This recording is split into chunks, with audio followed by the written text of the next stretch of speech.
My name is Anupama Jan. I'm the Executive Director for the Gender Equity Commission. I'm the one staff person who works for the city and oversees ways to translate the recommendations made by our commissioners, 13 volunteers who live or work in the city, and they're gathering all the data they can, including through community input, to make sound policy and procedure recommendations so that the kind of data that we saw in a stark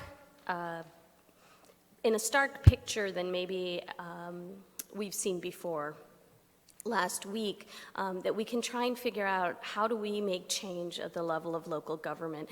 And as we've been saying since 2017, when I started in the role, we need everyone in Pittsburgh to participate. And I'll say this now, and we'll repeat this, but the Gender Equity Commission has an email address, genderequity@pittsburghpa.gov, and I invite anyone and everyone to share their thoughts. I respond to every email I get. Sometimes it takes me a while as the one staff person, but I do. I even respond to the people who ask me to fix the potholes by telling them how they can get help. And so my capacity is what it is, but on the other hand, this is not anything that anyone in Pittsburgh who genuinely wants to engage in dialogue and in making positive change, you're all invited, welcome, encouraged, pushed to come and talk to us. We also have meetings on the third Tuesday of every month. They're public. They're in the City County building. If you go to pittsburghpa.gov, you can find details. There are cards outside with all of the dates, and we always make time for public comments. And the word is clearly getting around because we usually have a packed room every month. I want to tell you a little bit about the commission. The commission started in there was an ordinance in December of 2016. It was created through a grassroots effort. Two of the organizations that I know that were part of that coalition that I know particularly well are Pittsburgh for CEDAW and New Voices Pittsburgh. Those are groups I've personally worked with, but a group of about 40 organizations came together and they worked with City Council and they passed a local law to create a Gender Equity Commission. It took a while to do the work, but I was hired and then commissioners started meeting in February of 2017. So 2018, excuse me, I'm forgetting my years. February of 2018. We are the city's newest commission. So if you're wondering why haven't I heard about you, we're new. We're working as hard as we can to get the word out. We ask you to help share the word, and you can sign up for our newsletter to make sure that you never miss a meeting, you don't miss announcements, you see this report before anyone else does in the city. So the commissioners were chosen through a community nominating process. By the time that I was hired, the commissioners had already been selected, and they do represent a wide range of experience, of lived experience, expertise, and just wonderful fierceness. There are some commissioners here. I know I saw Dr. Sarah Schultz over here. I saw Kalani Cook over there. And I don't know in the crowd if I can see other commissioners.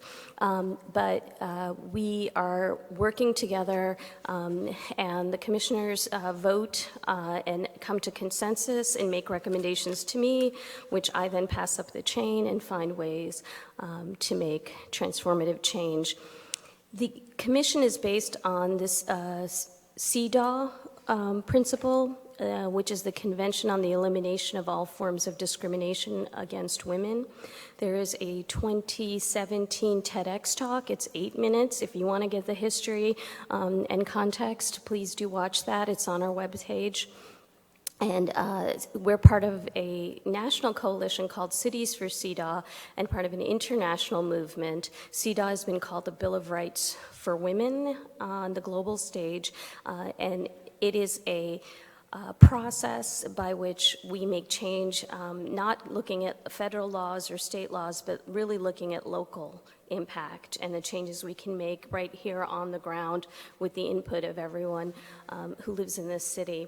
And that's a really important thing to know because the gender analysis of which last week's report, Pittsburgh's Inequality Across Gender and Race, that is just the start of a gender analysis. And it's a very specific tool. It sounds kind of generic, it's a gender analysis, but a CEDAW gender analysis means that we are trying to get to the heart of what are the barriers that are based on gender that make our society unequal? How are they impacting people? We want in the future to really be looking at budgets. So an analysis of where does our spending go? How is it impacting different groups? We're new, so we haven't gotten there yet. But so this is not the end. This is not a report that we're saying we're done with our work. This is the very, very beginning of our work. But we need the data. And there are a lot of people who won't talk to us until we can say to them, here is the most current data. This is real. This is not anecdotal. This is not biased. This is based on data and statistics and numbers that are publicly available. And we can interpret them differently. We can debate how to make use of them. But we needed that to add to the conversation and to give force and weight to what we're working on. We're the only city that's part of this global effort. We became the 6th city in the U.S. to pass a CEDAW ordinance in Pittsburgh, and we're the only city that uses the word intersectional in our local law.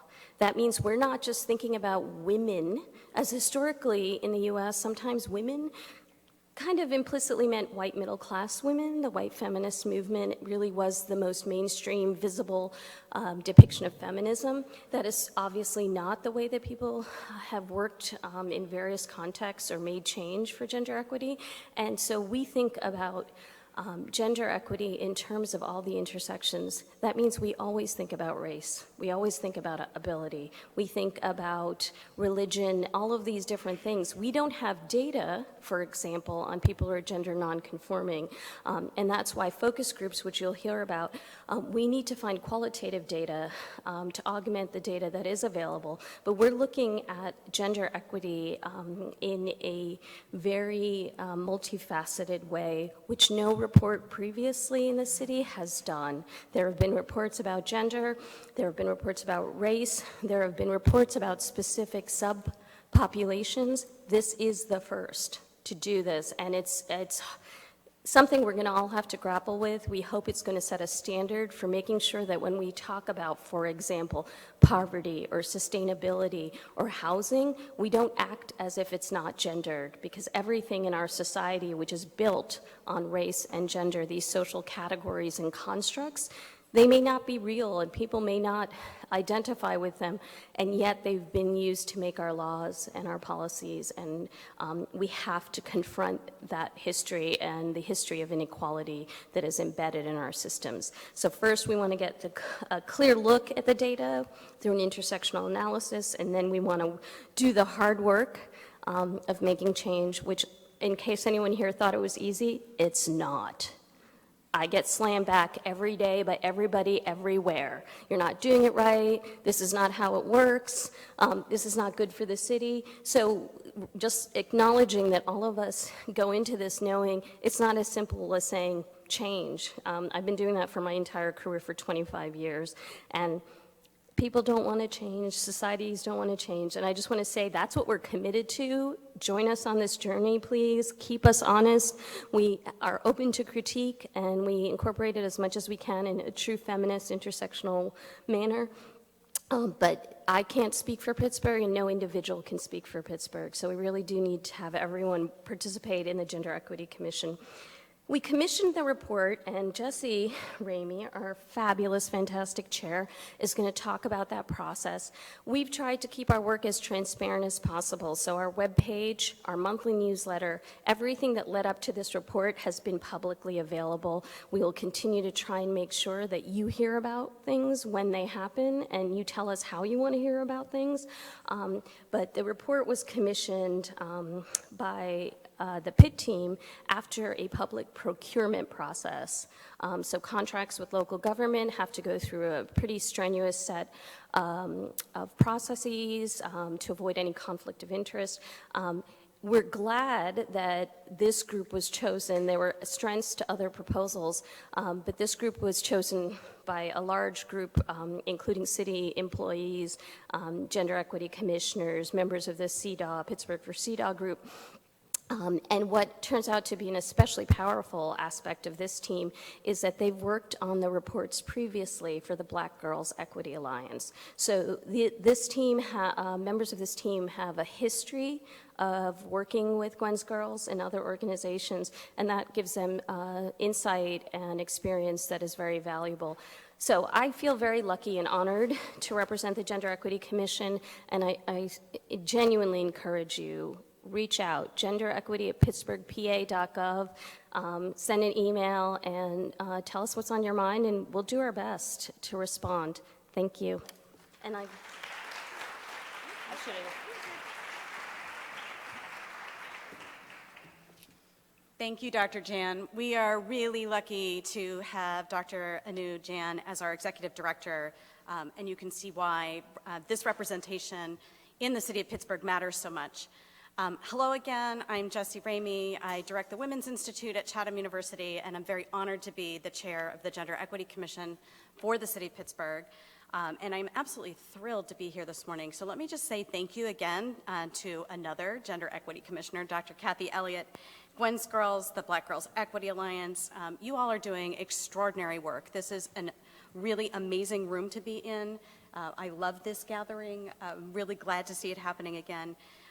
Every one of you in this room is a leader, and I want to acknowledge you. You really are the face of intersectional feminism, what Anu was just talking about. And you are the future of Pittsburgh, so thank you for letting us be a part of what we're doing today. We are going to hear about the report in just a moment from a couple of the authors, but I want to just take a moment to tell you what comes after the report. We're doing this a little out of order, but I want to tell you what comes next, and I want to issue an invitation to all of you. And before that, I want to acknowledge that, as you've heard already, for a lot of folks in Pittsburgh, particularly for Black residents of Pittsburgh, and most of you in this room, the report's no surprise. The findings are not a surprise, and we know they're grim. But this is the first time we've had this kind of data-driven model that you're going to hear about that has really documented the disparities that Black women and girls face in our city.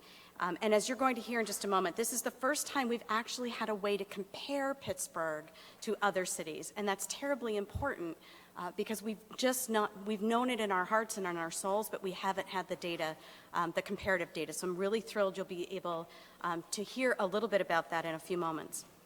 For the Gender Equity Commission, this report is just the first step. It's just the first of many.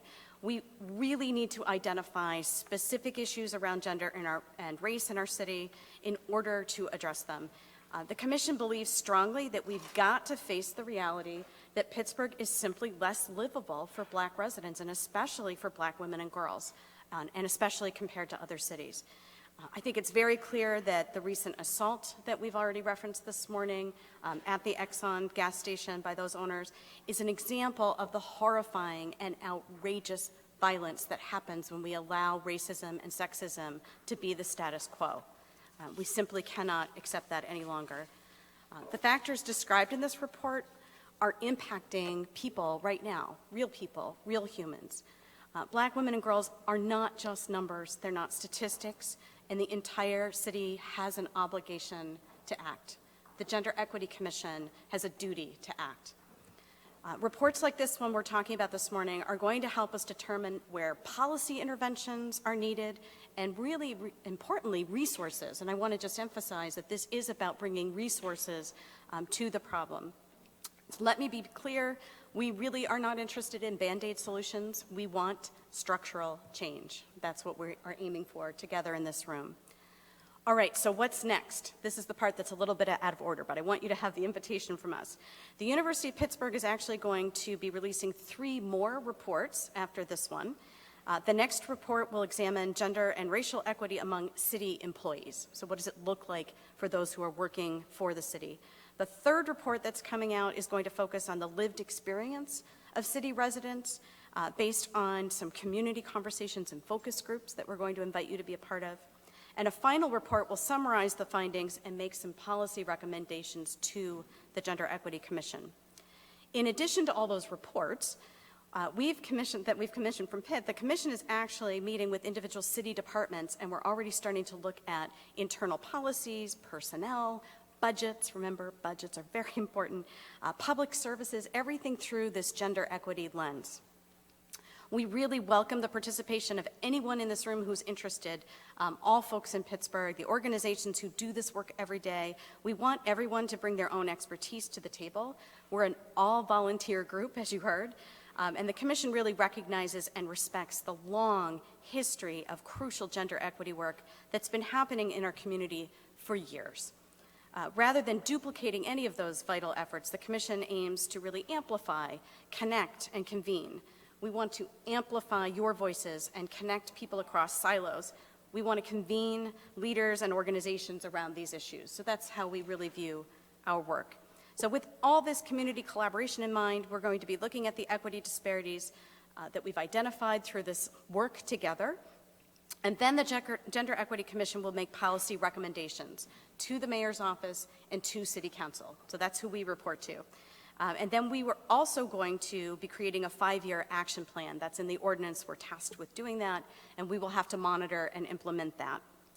So here's our invitation to all of you. We need to hear directly from the individuals who experience the inequities that are described in this report, and to collaborate with the groups who've been leading on these issues, again, for many years in our community. Together, we're going to form these solutions, so we need you all to help us with 4 things. First, here's an invitation to talk to the Pitt team and commissioners at an upcoming listening session. We're going to be hosting town hall style meetings out in the community, and we will get you information about where and when those are going to be hosted. Second, we invite you to participate in a focus group with the University of Pittsburgh. The research team has an email address. It's 412equity@pitt.edu. I'll repeat that, 412equity@pitt.edu. You can email them. There's compensation provided. You can sign up to be a part of the focus groups.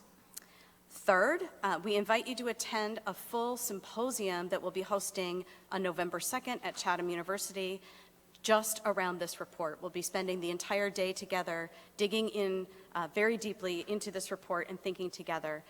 If you need help finding the registration site, which just went live yesterday, please let me know, but I know all of you are very good at Googling, and you can Google. It's our 5th annual Pittsburgh Gender Symposium at Chatham. And the seats are going very fast, so please, if you're interested, you might want to pull out your phone and do that at some point today. And finally, as Dr. Jan shared with you, please do get on our mailing list and come to commission meetings. They're unlike any other city meeting I have ever attended. We've really tried to set them up in a way that invites your participation twice during every meeting. You don't have to sign up in advance. We try to make this super feminist. So please come and be a part of the Gender Equity Commission. We want your participation. I hope you'll get involved with the Gender Equity Commission. We know that working together, we can and we must make Pittsburgh livable for all.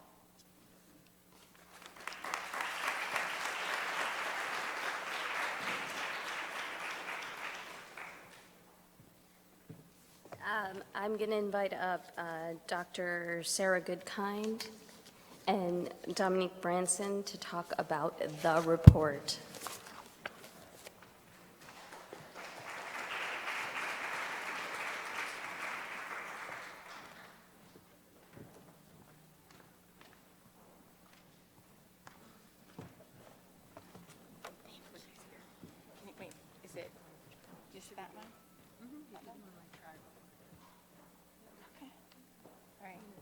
Thanks, Elise.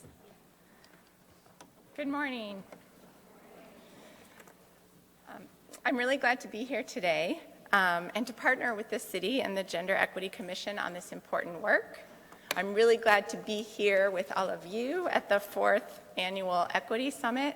I've been at all of them so far, and it's great to see the crowd grow and to continue to do all of this work together. What Dami and I are presenting today, as you've heard, is data from the first of our 4 reports. So before we share those data, I just want to give a really brief preview of all of the reports so you know what you have to look forward to. And I know Jesse talked about this a little bit. We're going to say it again. There's a few things that we think bear repeating. So the first report that you'll hear about in just a moment uses existing census, education, and health data to examine gender and race equity among city residents.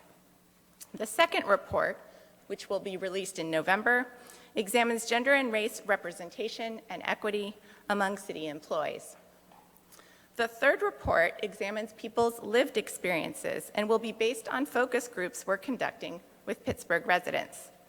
This allows us to go beyond the groups represented in the first report, where we're limited by existing data, to include the experiences of Pittsburgh residents in all their diversity. And you've heard already, and we're going to tell you again at the end of our presentation about how you can participate in a focus group if you're interested. The final report will summarize findings from the first three and include specific policy recommendations for addressing the inequities revealed through the research.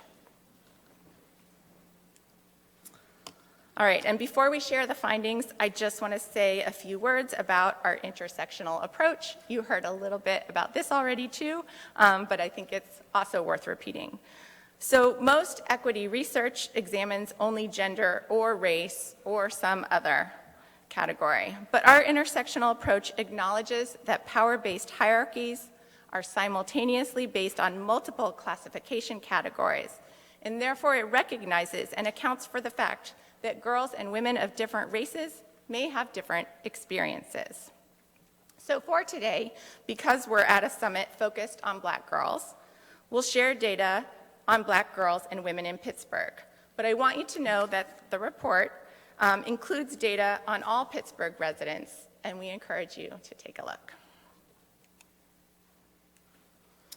All right, so if you're sitting in this room today, you know that Black girls and women face gendered racism, which influences their health, income, work, and education.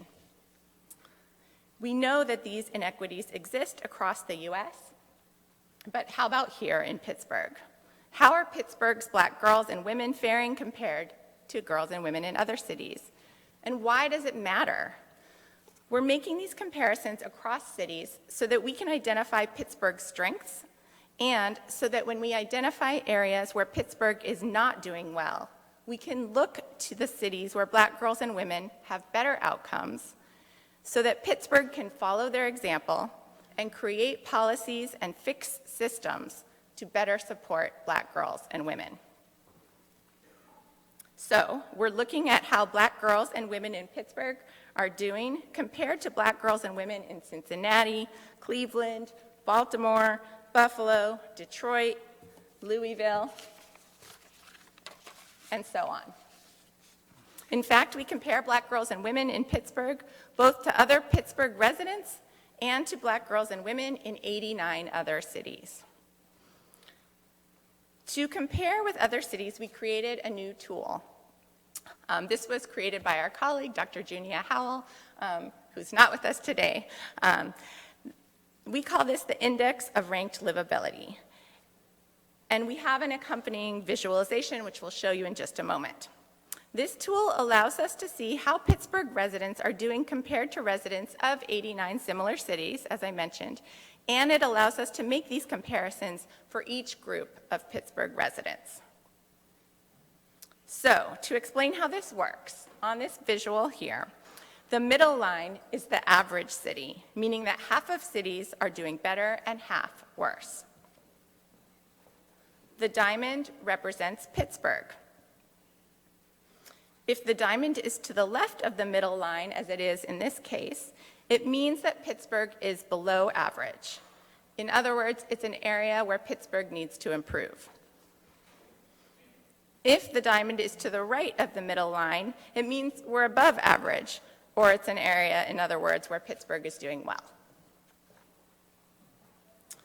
Additionally, the length of the line tells us how much variation there is for Black women and girls across cities. So when we have a longer line, that means there is more variation across cities, meaning that local factors are probably playing a bigger role, and therefore it indicates an area where local changes could could make a real difference. All right, if this feels a little confusing, that's okay. I think it's going to start to make more sense when we show you some examples. And before we do that, we just want to make a quick note that here in Pittsburgh, Asian, multiracial, Latinx, other, and Native American populations make up a very small proportion of the overall population in our city. And you can see that here on this slide. To protect privacy, we cannot access data on each of these groups separately. So, for these analyses, we had to combine these groups and use an acronym, which we call AMLON, to refer to them. So, when I show you comparison graphs for Pittsburgh, they'll look like this one. This one on this graph is simply the proportion of the overall population that is in each of these 6 groups. And these are the 6 groups that we use for the comparisons in the report.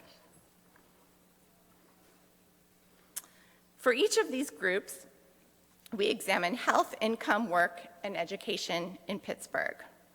As Jesse said, for those of you who experience racial and gender inequality, these findings are likely not surprising. And they are deeply disturbing, as we talked about.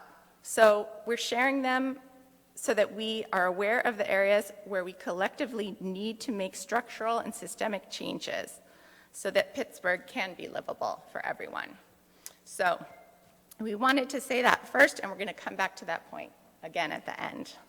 All right, so we are going to start with health, and specifically fetal health, where we see that Black mothers are 2 times more likely to lose their babies than white mothers in Pittsburgh.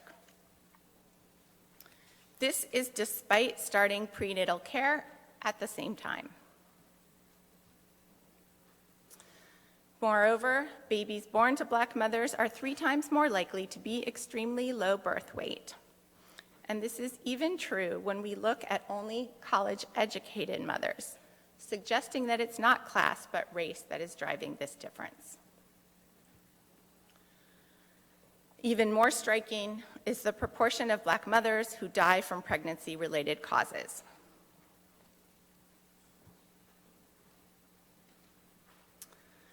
When we compare Pittsburgh's Black women to Black women in other cities, we see that Pittsburgh's Black women actually have lower gestational diabetes, hypertension, and infection than Black women elsewhere. But higher fetal death and low birth weight, higher abnormal conditions and congenital anomalies, and most notably, high maternal mortality rates. In other words, what this shows is that Pittsburgh's Black maternal mortality is higher than Black maternal mortality in 97% of similar cities. We see similar patterns in infant mortality. And for children, we see boys have higher rates than girls, but Black girls still have higher rates than other girls. This is similar for young adults and adults, and for older adults. We see men continue to die at a higher rate, but that Black women in Pittsburgh have higher mortality rates than white and AMLON women.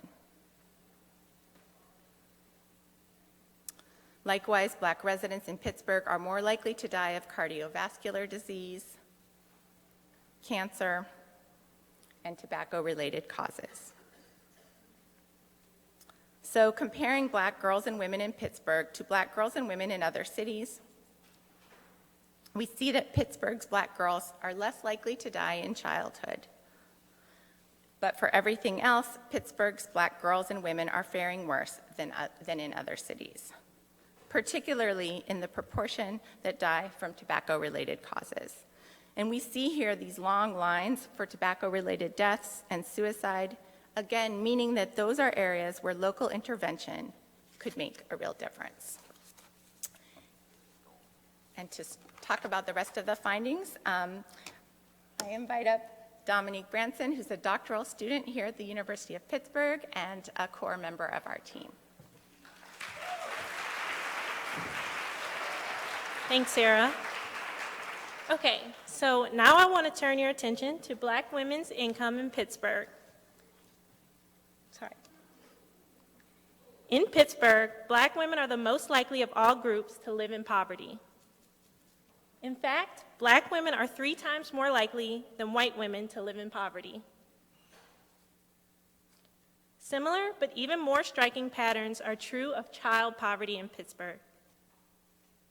Specifically, in Pittsburgh, Black girls are 5 times more likely to live in poverty than white girls. Although many factors determine families' poverty levels, a large piece of income inequality is from annual wages.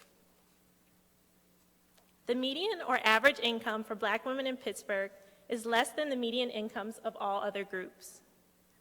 And when we compare Black women's income to white men's income, Black women in Pittsburgh make only 54 cents to the white man's dollar. Comparing Black women in Pittsburgh to Black women in other cities, Pittsburgh's Black women have lower incomes and a higher poverty rate than Black women in other cities. These disparities are at least partially explained by the unemployment and underemployment of Black women in Pittsburgh. Specifically, Black women in Pittsburgh are less likely to be employed in comparison to all other groups except for Black men. Similarly, Black women are also the most likely to be looking for work, again, save for Black men. When Black women are employed, they are more likely than most other groups to be working jobs that pay less than $30,000 annually. The opposite is true for occupations that pay more than $50,000 annually.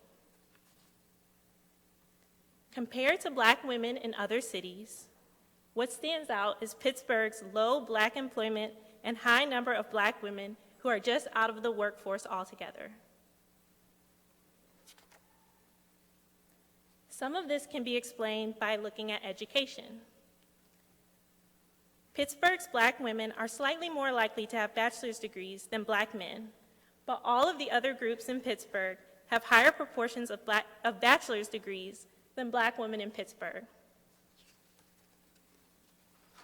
In particular, this is due to the fact that of all Pittsburgh high school grads, Black girls are least represented among the ones who start college. Additionally, the proportion of Black girls taking the ACT or SAT is smaller than the proportion of all other girls in Pittsburgh who take these tests. Similarly, the proportion of Black girls enrolled in AP courses in Pittsburgh is smaller than all other groups, save for Black boys. The AP passing rate is smaller for Black girls in Pittsburgh than their non-Black peers. And like enrollment in AP courses, Black girls in Pittsburgh have the smallest proportion of students in middle school algebra in comparison to all other groups. But Black girls in Pittsburgh who are enrolled in middle school algebra pass at a higher rate than all of their peers, save for white girls.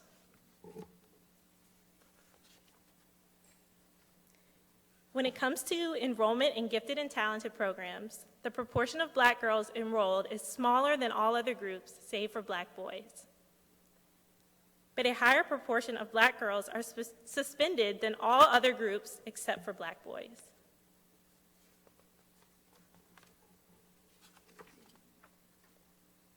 The same is true for police referrals and arrests. When it comes to Pittsburgh's Black girls' education, in comparison to Black girls in other cities, what stands out is that Black girls in Pittsburgh take SAT and ACT tests and pass AP tests at lower rates than Black girls in other cities. Additionally, the rate of police referrals for Pittsburgh's Black girls is higher than arrests for Black girls in other cities. Overall and in general, we see that health, income, work, and education outcomes for Pittsburgh's Black women and girls falls behind the outcomes of Black women and girls in other cities. Though this is where Pittsburgh's Black women and girls stand now, we are hopeful because of the Black Girls Equity Alliance and all of you who just by being here demonstrate your dedication to working together to address these systemic problems.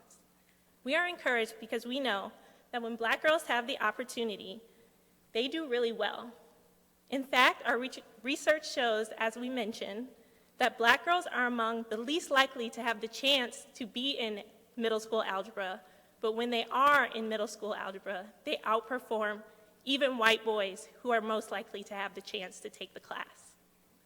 So we know that Black girls and women are not the problem. Rather, the existence of persistent structural barriers explain these findings. Therefore, we know that by creating opportunities for Black girls and women, that we can reverse these trends. While this first report uses existing data, our next step involves hearing directly from Pittsburgh residents about their lived experience, and we'd love to hear from many of you. If you're interested in participating in a focus group, please email us at 412equity@pitt.edu. And we would be glad to answer any questions that you may have. Thank you so much.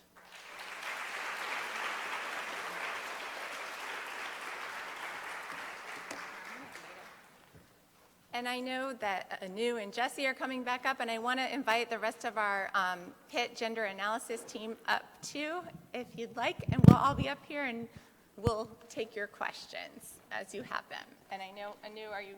Yes. Okay. So you can. So just to remind us of our norms for questions, so we do have the index cards on the table, so we ask that you please write down your question. When you're ready with it, feel free to hold it up. Someone will be around to grab it, and then we will be glad to get your questions that way. So as you have them ready, feel free to hold them up. I'm tone deaf, otherwise I'd sing to entertain you while we wait. I'm just going to say one, I'll just introduce the rest of our gender analysis team while we're waiting for the questions, because they are so fantastic. So you already heard from Dami Branson. You already heard from Jesse, but for our team, we have Sierra, an undergrad here at Pitt. We have Dr. Leah Jacobs, a faculty member in social work. We have Dr. Elizabeth Miller, the chief of adolescent and young adult medicine at UPMC. And we have Jordan, another undergrad here at Pitt.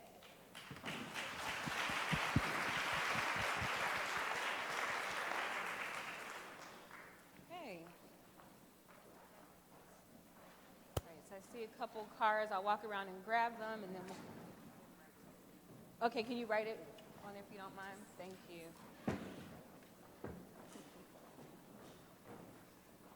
Anybody else have a written question? We'll go ahead and grab a couple, so that way we can do a couple at a time.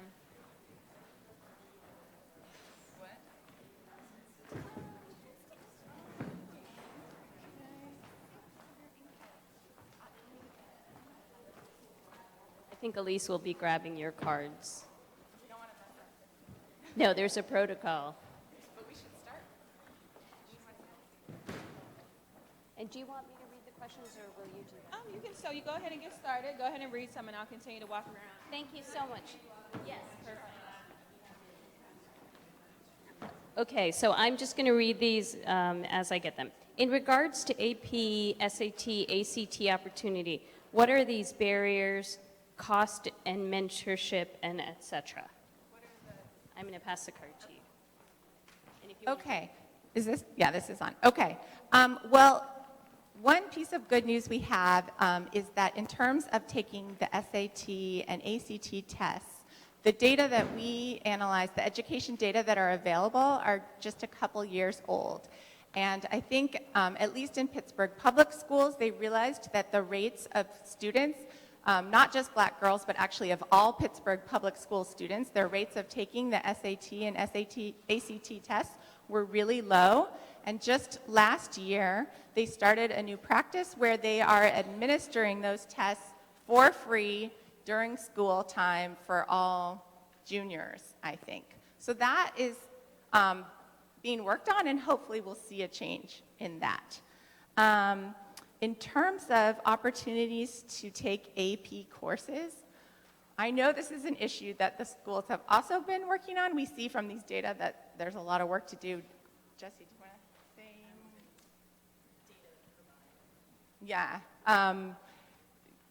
Yeah, I mean, one thing we see is that it's a really small proportion of students who even have opportunities to take AP courses. I know as a parent of Pittsburgh Public School students that different schools have different numbers of AP courses. Some maybe don't have any, and so those are equity issues that I think we can all push our schools to work on. Decide who from your team I can take that, or maybe down the end, or you can decide who to pass those to. Let me answer one question that, at what point does the sexual abuse and assault of women, specifically women of color, become a matter to address concerning the injustice and lack of accountability? I think this is addressed more to the Gender Equity Commission than the people who worked on the report.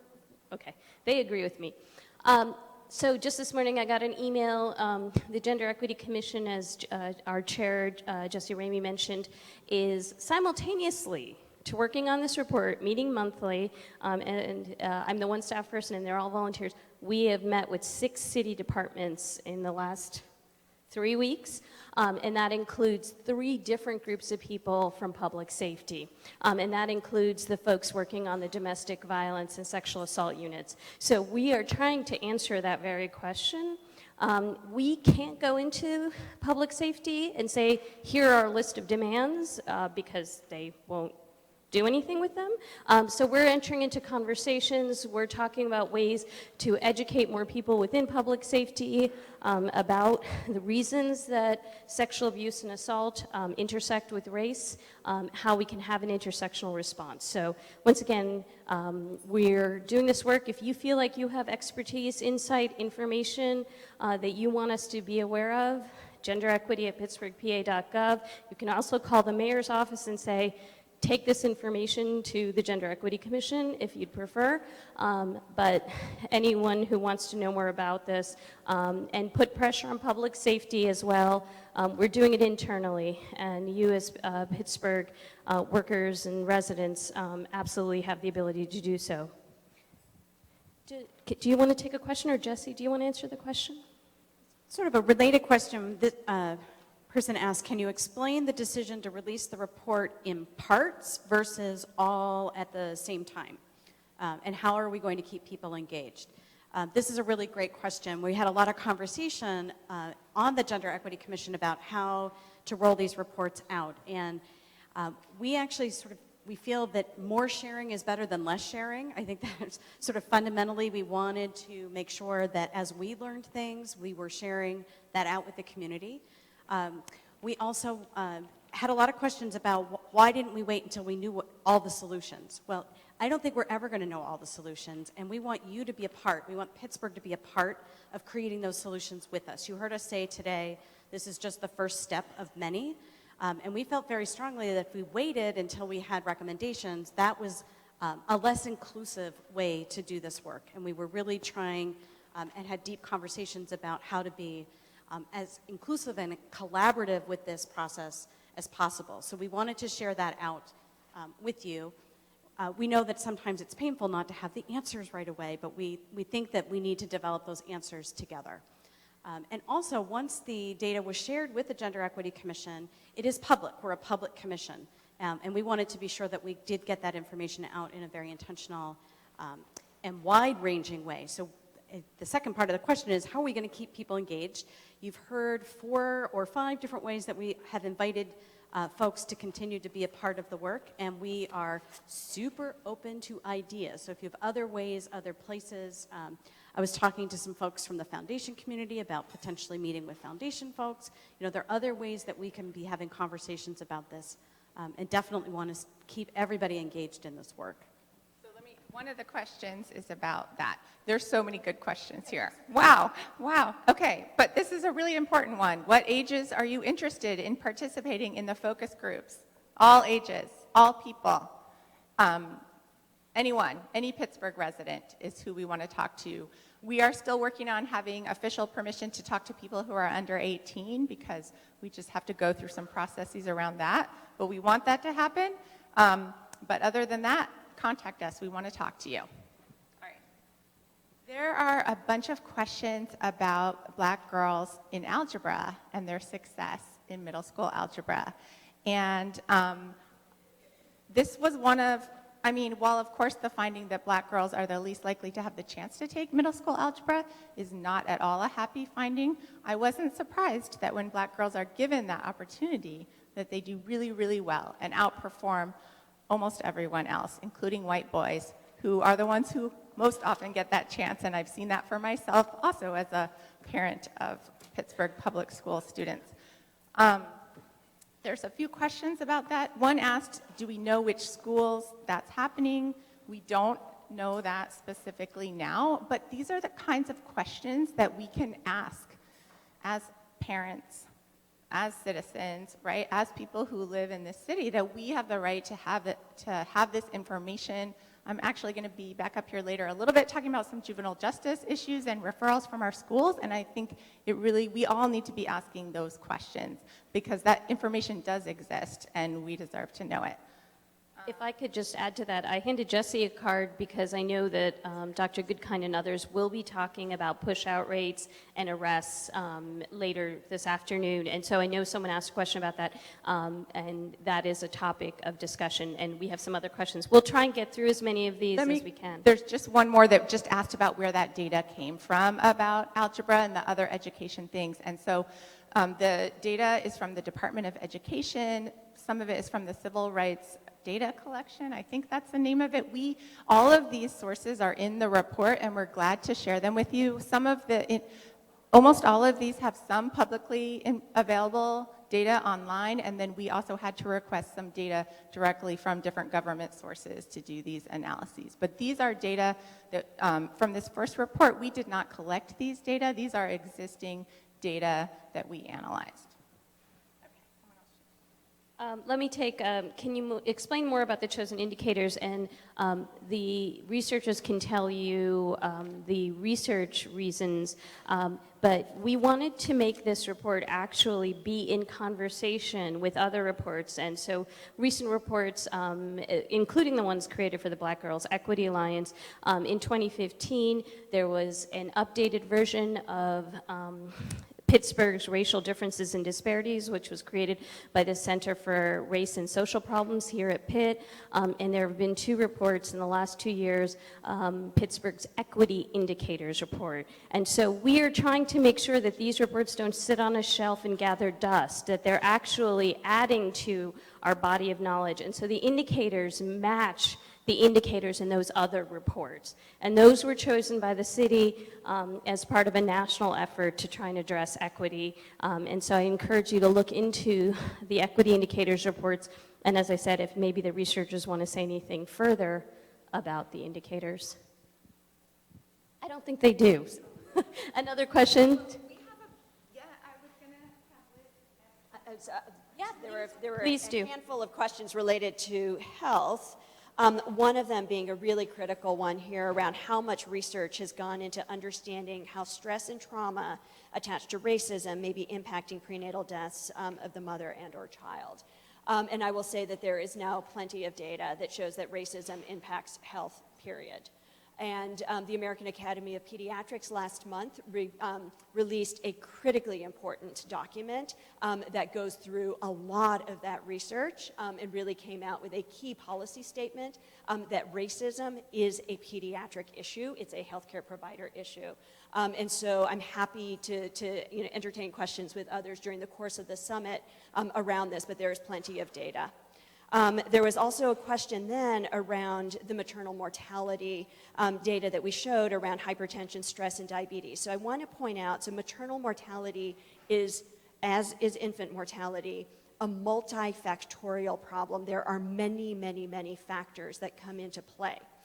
And that includes the disparities around hypertension and gestational diabetes and stress for Black women. What we were showing in our data is twofold. One, that in our region, education, right, so college-educated women are still experiencing these poor health outcomes. So often there's the notion that this is an educational and social class issue. And what we think that we're pointing out here is that racism matters. In addition, it is not that we're saying that hypertension and stress and diabetes are not an issue for Black women in Pittsburgh. What we were showing on that comparison to other cities, those factors look better than other cities. It is not that those factors are not contributing to our challenges with maternal mortality. So there's a question here sorry, so one question is, how are you gathering research and data inside of focus groups? Everyone who shares any data with us, any data that's available, every report. I'm a researcher by training, so I'm constantly reading emerging research. If you feel like we've missed some data source, and including qualitative data, let us know. But we're doing a very multifaceted approach and accessing all the data that's publicly available for sure, especially through our researchers who are experts on this. And we can say more about that if you like. So this question, I'm not entirely sure I understand it, but I'm going to read it and then try and answer what I think it's saying. Are you guys trying to say Black women are less to succeed, but white women are on a higher level than them? If I understand the intent of the question, what I would say in response, as someone who studies gender and racial inequality in the United States historically and today, is many people think that outcomes, a lack of equality in outcomes, so for example, even life expectancy, which is racially different throughout the US for groups, people tend to then create a narrative where they say those outcomes are because of individual choices. Those outcomes are because certain groups are better at certain things. We're talking about equality of opportunity, and the algebra example is an easy one. It's a concrete one to understand that it's not that, in this case, with the Black Girls Equity Alliance Summit, it's not that Black girls don't succeed. They're not given the opportunity to succeed. So if I understood the question, it's not about anyone being on a higher level. It's that our society was never made for girls to succeed, or for African American communities to succeed, much less for those at the intersections. So if this wasn't your question, please write it out again and we'll try and address it. Just back real quick to education, we also got a question about the dropout rate and what that showed. And actually, that diamond was very far to the right. So it was actually showing that Black girls in Pittsburgh are less likely than Black girls elsewhere to drop out of high school. And I think that's just another example of when Black girls are given opportunities that they do really well. And so the question was asked whether that was good or bad, that it was so far to the right. And we reversed some of them so that you could kind of, in the report, understand that whenever the diamond for Pittsburgh was to the right, that was an area Pittsburgh is doing better. However, better, and that's different on some things are positive things and some are negative things. And then whenever the diamond is to the left, that is an area where we have some work to do. And just one other question about the methodology. Someone asked, was the data only compared to similar Rust Belt cities? And I know those were the cities we used in our example. No, the 89 cities are across the US. We included all large cities who had enough of a white population and enough of a Black population to make these comparisons. And there are some large cities that don't have one or the other of those.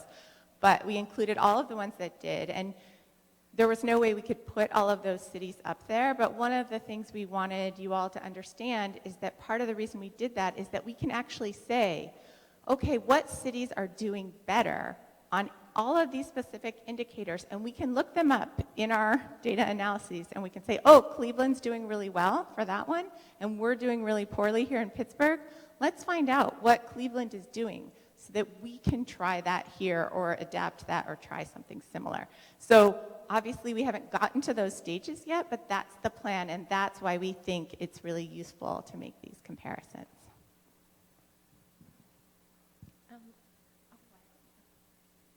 There's an excellent question here. In terms of the data, did you determine if the neighborhood children grew up in to be a factor in terms of their success? We did not conduct analyses within neighborhoods, and there's some methodological reasons for that. One, looking within a neighborhood can actually mask inequality that we would see when we look more broadly across the city. But two, because some of the data that we use, and actually a lot of the data that we used, does not allow us to look within neighborhoods. I would just add to that, thinking more towards the future and to interventions, the solutions to a lot of these problems are not endemic to the neighborhoods who may be impacted by them most. These are not Homewood problems, these are not Hill District problems, these are Pittsburgh problems. So, the solutions aren't just going to be from intervening, going into neighborhoods that are experiencing some of these disparities particularly. It's also going to be intervening in places like boardrooms and other places where decisions about who gets mortgages, how property value is assessed, and all sorts of other structural decisions are made. We have the question, what do you think you can do to help the rates of us as Black girls to go up? So, like we've been emphasizing, with the opportunity to even participate in like middle school algebra, taking the ACT and SAT test, or opportunities to take AP classes, that's one of the ways, that's one of the things that needs to be addressed, even just having the opportunity. But I also think that we would love to hear from you all at focus groups about your experiences so that we can also know how to better help some of these issues that we're seeing. I was asked to speak to this piece specifically because it's asking about addressing the safety of Black transgender women and girls in schools and communities. It's specifically asking to the city, but I did want to add that in October we will be having a focus group specifically looking for people that identify as LGBTQIA+, to share their opinions. It is open to everyone, but we are looking to hear those opinions because the data is so limited, and we are doing a analysis on gender, and we know that gender is a spectrum, so we are interested to hear from those people as well. And just to add to the engaging piece, we do have social media at 412 Equity, so that's where we will be posting about the focus groups, when they are, where they are as well. So if you're interested in seeing when you can arrive, what times they will be, and how you will be compensated, you can find that information there as well. And then if anybody from the city would like to answer about how you guys are addressing the Black and transgender women and girls in schools and communities as far as safety. Sorry, what was the last thing you said as far as? Safety. Thank you. So the LGBTQ+ Advisory Council for the mayor is in a state of transition, as you may have seen in some news. And so I'm in conversation with the members of that advisory council and the point person for the city, who's Kiva Clark, because we want to make sure that we're coordinating with their efforts and that our resources are not ending up creating more exclusions for some of our most marginalized and most vulnerable populations. And then once again, our conversations with public safety, I think I think people have blinked at me when I brought that up at our first meeting. So it's not that we're thinking about it later. It's that we're front and center, that our most vulnerable populations need to be discussed from the start of any kind of policy recommendation we might make.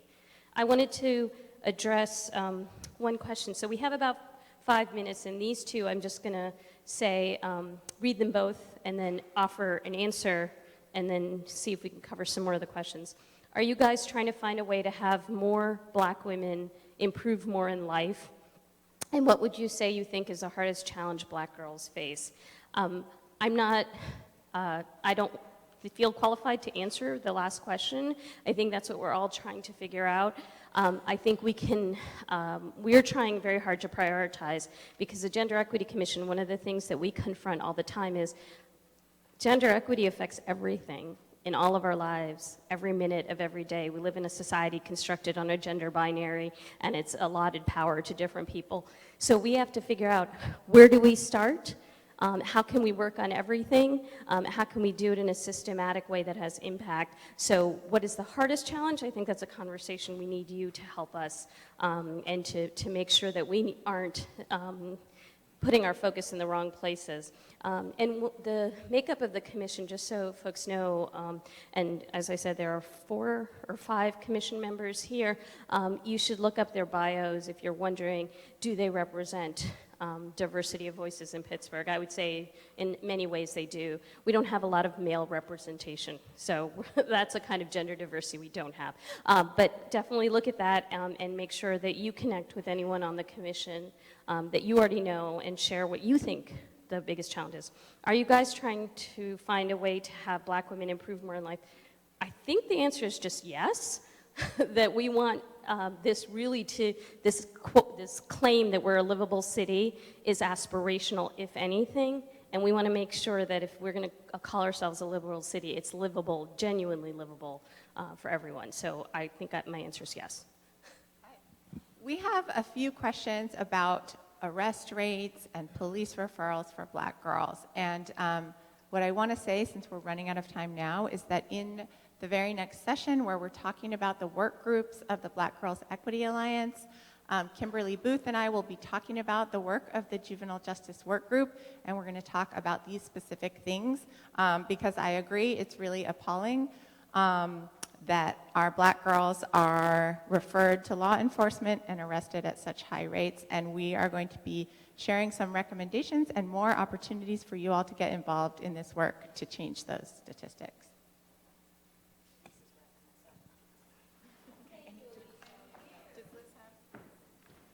So let's go ahead and give our Gender Equity Commission and Pitt team a round of applause.